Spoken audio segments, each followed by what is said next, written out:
Hey guys, welcome back to World Mechanics. Thank you guys for watching and subscribing to the channel. Today will be super helpful video guys to any of you having a Fiat 500. If the heater, blower, motor, fan does not work, you want to find where the relay is located. Stay with us, we'll explain that in this video today, where the relay is located, how to test it, and where to buy cheap relays from. Also guys, if your blower, motor, fan does not work, we'll have a video how to replace it, how to test blower, motor, fan resistor, okay, and where it's located. All that will be on the channel for any of you trying to diagnose that problem. So let's talk about a relay today.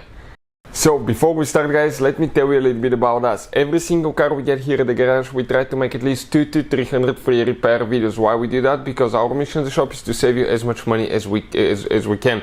All we need in return, please subscribe to the channel, like the video, that way we can keep making these free videos. If you want to see any specific videos on Fiat 500, leave a comment below, that way we can get an idea, and if we have time we'll try to make a video for your specific problem. If you need to buy any parts, tools, you want to save quite a bit of money, check out the link in the description of the video below. That's where we get all our tools and supplies from as well.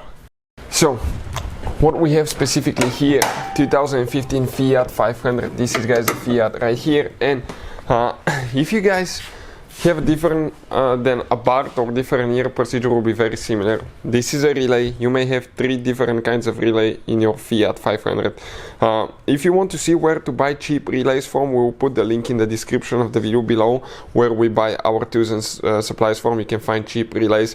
Another thing guys, okay, if you want to see how to test it in just a few seconds, I will put a link to a special video that will teach you how to do that.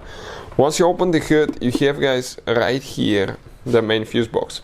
You actually have one more fuse box that's hidden inside the vehicle, and if you want to see where it's located, we have a special video that will teach you that, where are the fuses and relays on Fiat 500. By removing that bolt here, we will be able to remove that cover. And good news here, when you remove the cover, you can see the relays are marked with a T and the fuses are marked with an F. So the relay guys now that we need to check for the blower, motor, fan, okay, will be known as relay T08. I'm talking about that red relay right here, the second one, okay, from top to bottom. This is the relay that you need to check right here. That's the one, okay, actually for the blower, motor, fan. Hopefully the video will be helpful to any of you needing help with that. Thank you guys for watching, and see you guys next time.